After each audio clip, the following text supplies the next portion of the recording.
My fellow citizens, tonight is my last opportunity to speak to you from the Oval Office as your president. I am profoundly grateful to you for twice giving me the honor to serve, to work for you and with you, to prepare our nation for the 21st century.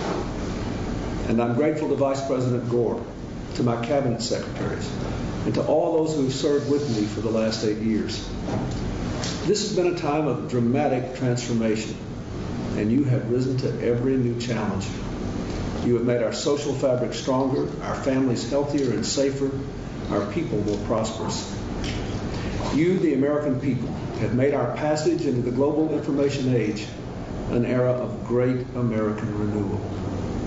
In all the work I have done as president, every decision I have made, every executive action I have taken, every bill I have proposed and signed, I've tried to give all Americans the tools and conditions to build the future of our dreams in a good society with a strong economy, a cleaner environment, and a freer, safer, more prosperous world. I have steered my course by our enduring values: opportunity for all, responsibility from all, a community of all Americans.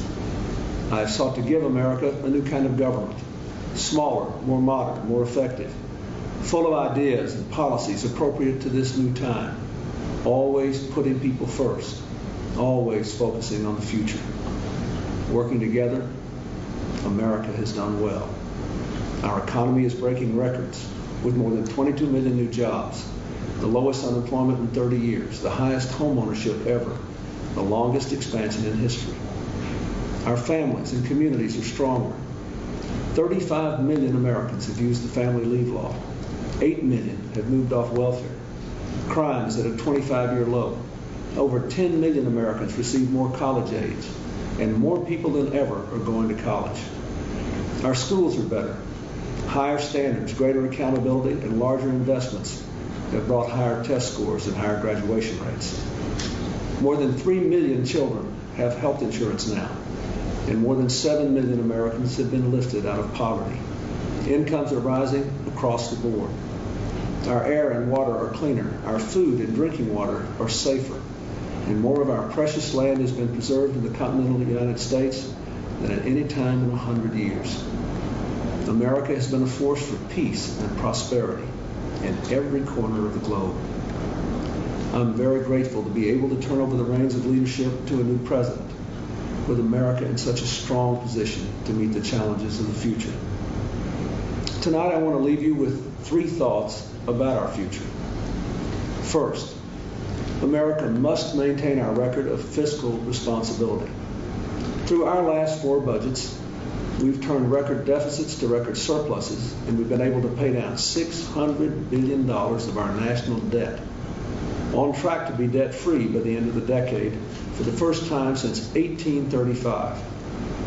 Staying on that course will bring lower interest rates, greater prosperity, and the opportunity to meet our big challenges.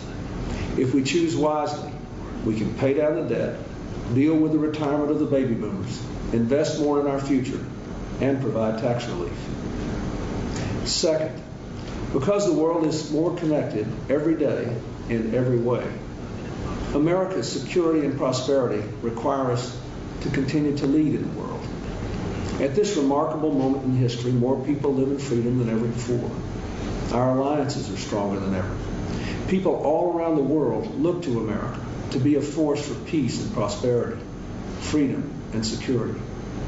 The global economy is giving more of our own people and billions around the world the chance to work and live and raise their families with dignity. But the forces of integration that have created these good opportunities also make us more subject to global forces of destruction, to terrorism, organized crime, and narco-trafficking, the spread of deadly weapons and disease, the degradation of the global environment. The expansion of trade hasn't fully closed the gap between those of us who live on the cutting edge of the global economy and the billions around the world who live on the knife's edge of survival. This global gap requires more than compassion, it requires action. Global poverty is a powder keg that could be ignited by our indifference. In his first inaugural address, Thomas Jefferson warned of entangling alliances. But in our times, America cannot and must not disentangle itself from the world. If we want the world to embody our shared values, then we must assume a shared responsibility. If the wars of the 20th century, especially the recent ones in Kosovo and Bosnia, have taught us anything, it is that we achieve our aims by defending our values and leading the forces of freedom and peace. We must embrace boldly and resolutely that duty to lead, to stand with our allies in word and deed, and to put a human face on the global economy so that expanded trade benefits all peoples in all nations, lifting lives and hopes all across the world. Third, we must remember that America cannot lead in the world unless here at home we weave the threads of our coat of many colors into the fabric of one America.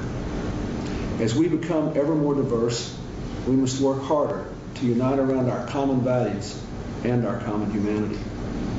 We must work harder to overcome our differences in our hearts and in our laws.